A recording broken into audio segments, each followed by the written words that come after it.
Welcome back. As you can see, the shard plant here is looking pretty nice. I mean, it's almost like a decorative flower. To the right of it are actually some potato volunteer plants.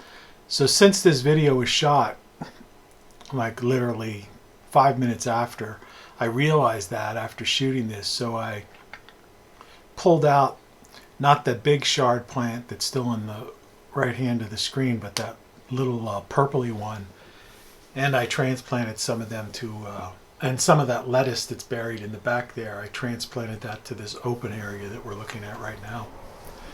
So I'm still going to have to rely on a garden center or a basically a place that has to get tomato starts from someone, since my tomatoes were devastated by the late May frost that took me by surprise.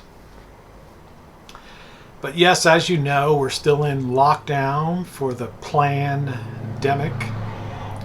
More and more info coming out about that.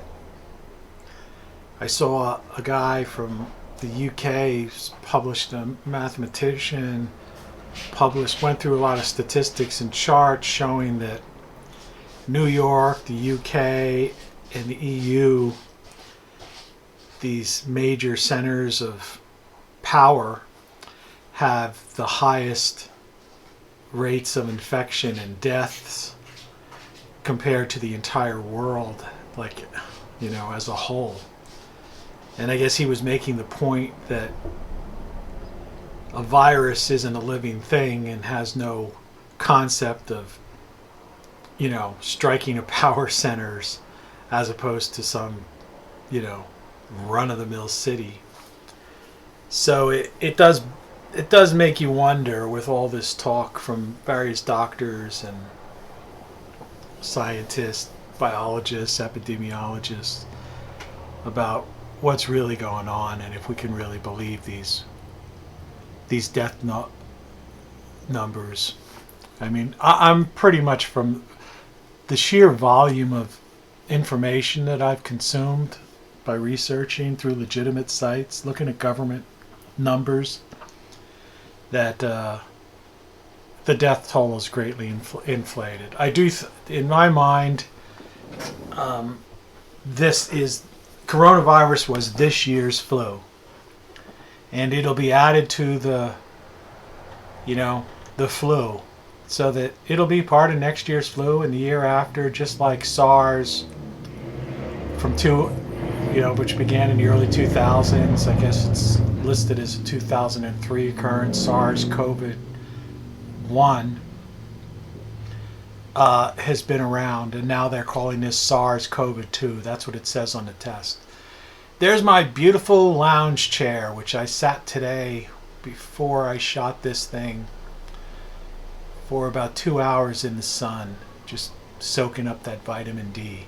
If you're outside in weather like this, where any weather above 75 degrees with a little bit of sun, or not even sun but some high humidity, pardon this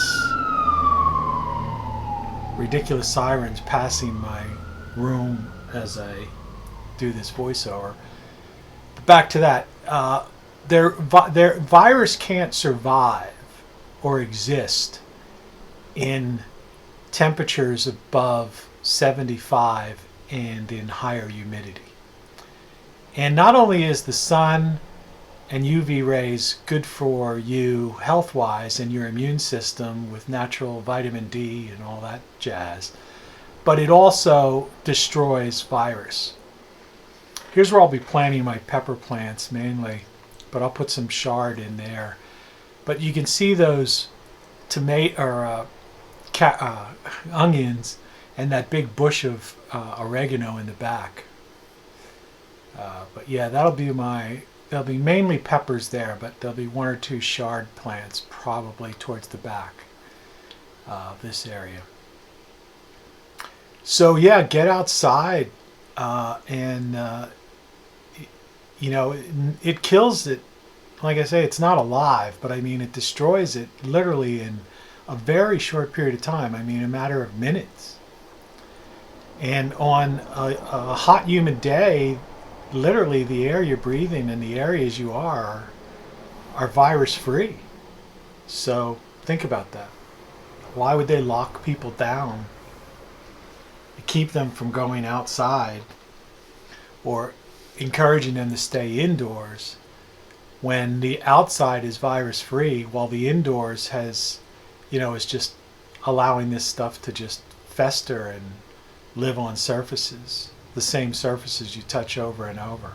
I mean, no matter how many Clorox wipes or how many surfaces you spray down with Lysol, you're still not going to get every one. And then you're still circulating the air through, have you changed the filter in your HVAC system? How's your apartment get its heat or air conditioning? What's living within those ducts? The ductwork and all of that. Do you see? It's pretty hilarious when you think about it. I mean, it's sadly hilarious that people have been told to lock down in the most unsafe environment that there is, particularly in areas where the weather is warm. And of course now the weather's this weekend, which is the weekend of the 16th, 17th, it's pretty much warm through a better part of the U.S. now. So it's crazy. Yeah, all of that on the right is oregano. Look at that. It's like a bush of oregano. And all of these onions, which it's too late to really separate them now, I think. But they wintered over. And I guess I'll just cut them up as chives. And now I planted a bunch of beans and pea plants. You can't really see it too well, but there's some metal fencing that they can attach themselves to and climb. And here's my sad too. I took the soggy leaves that look like seaweed off of these tomato plants, but just to give you an idea how big they were already. That's where they were. They're not going to recover. And as you can see on the one coming into view now, assuming I keep the camera going that way. Well, there's a slight, yeah, there we go. You see there were actually tomatoes, little round tomatoes forming on the top there. There, you can see them a little bit better.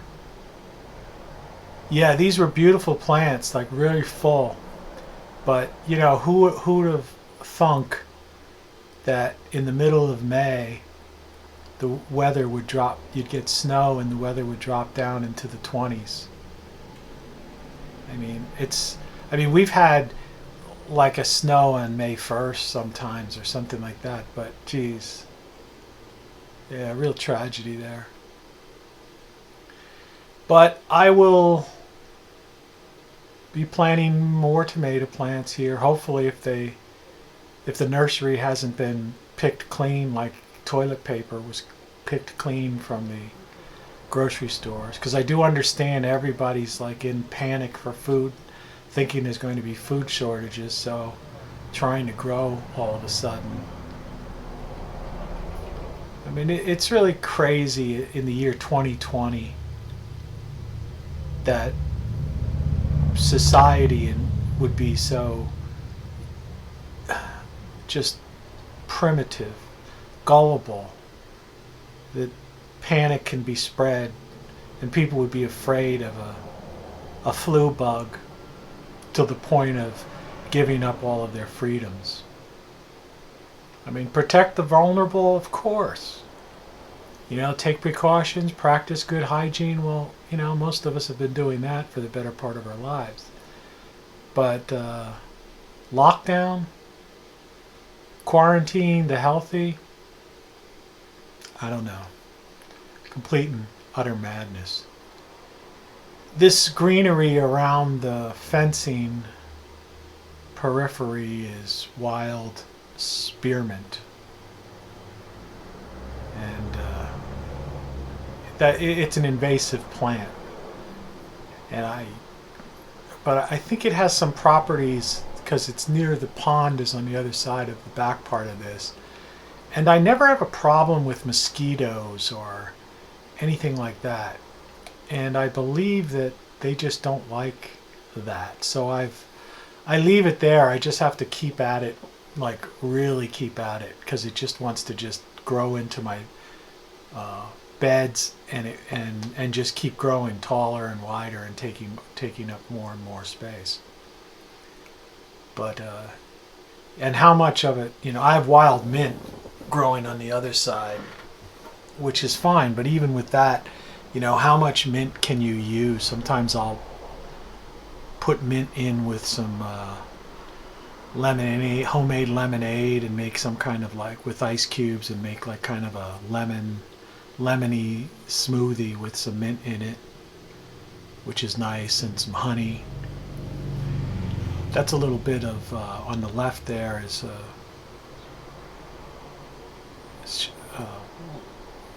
my mind's going blank right now.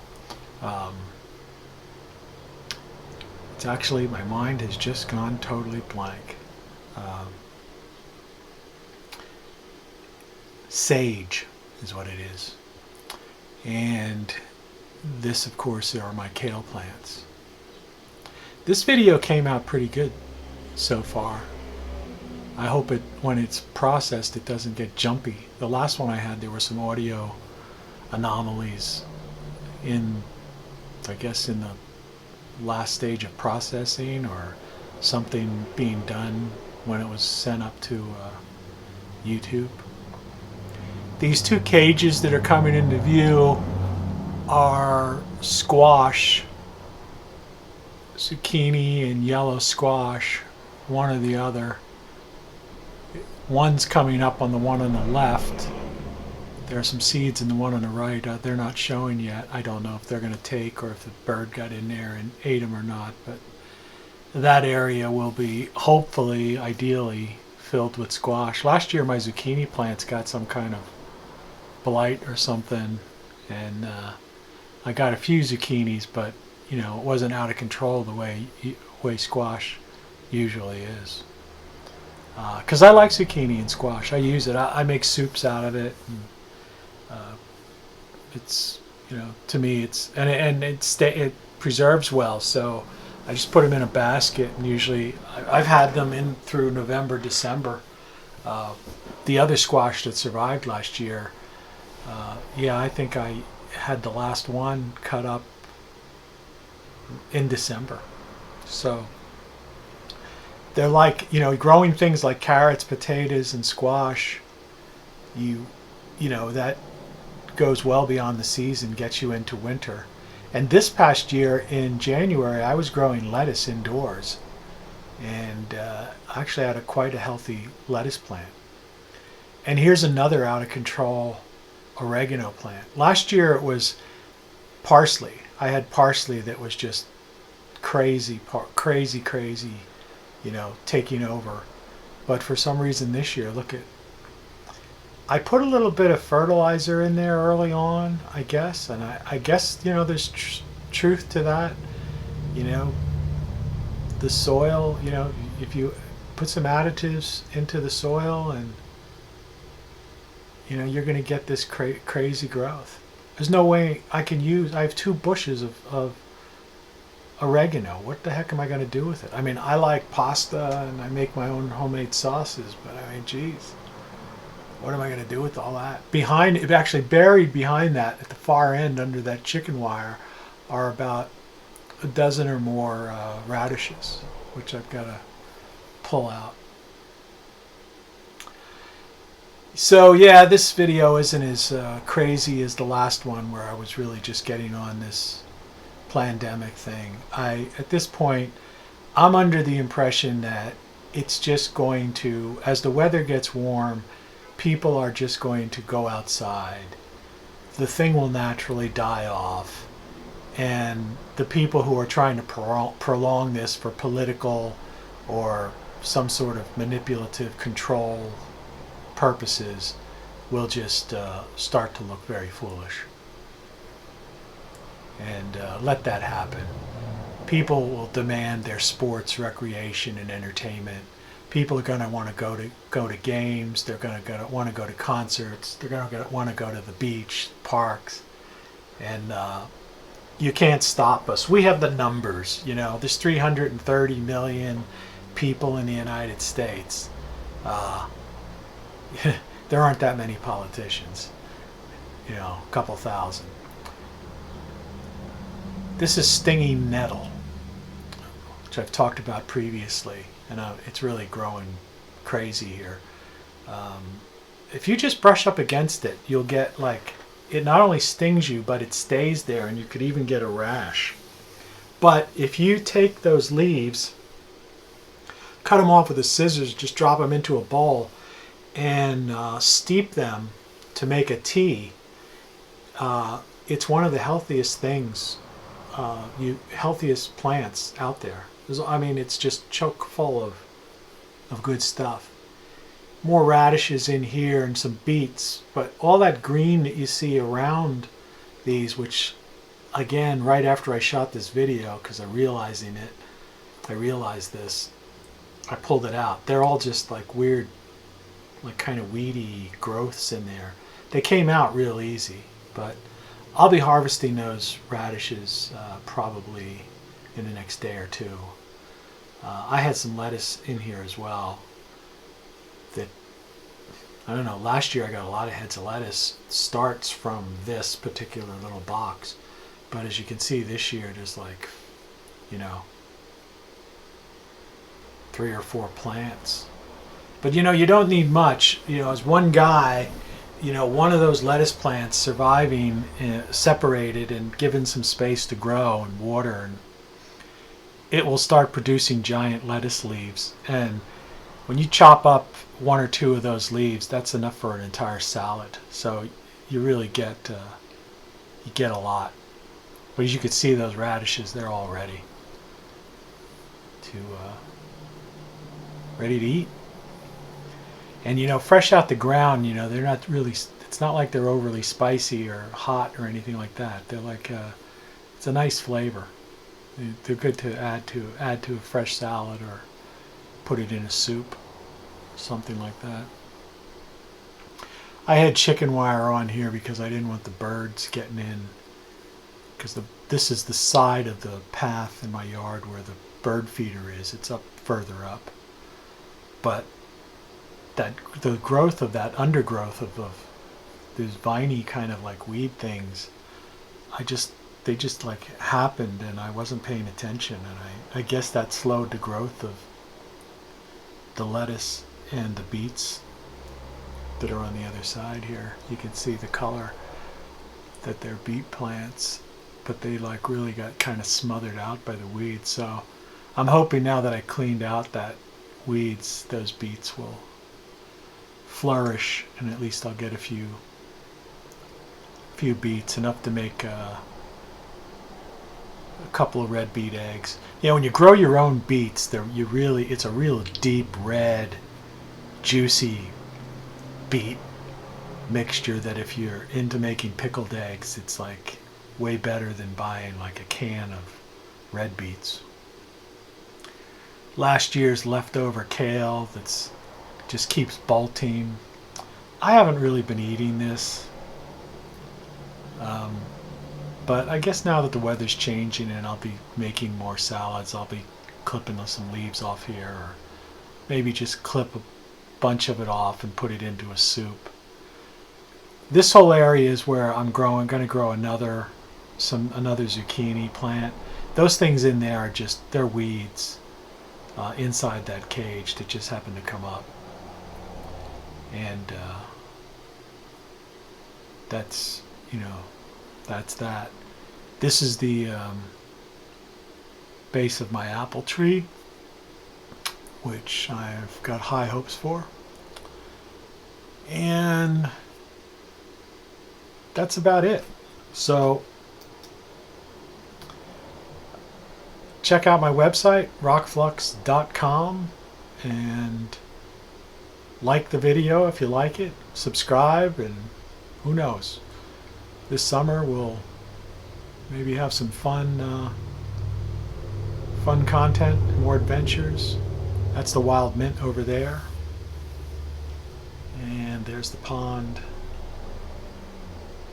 and where I get a final look at my little garage workshop and my hangout. That's my hangout. I spend most of my summer just hanging out here, listening to music and having fun.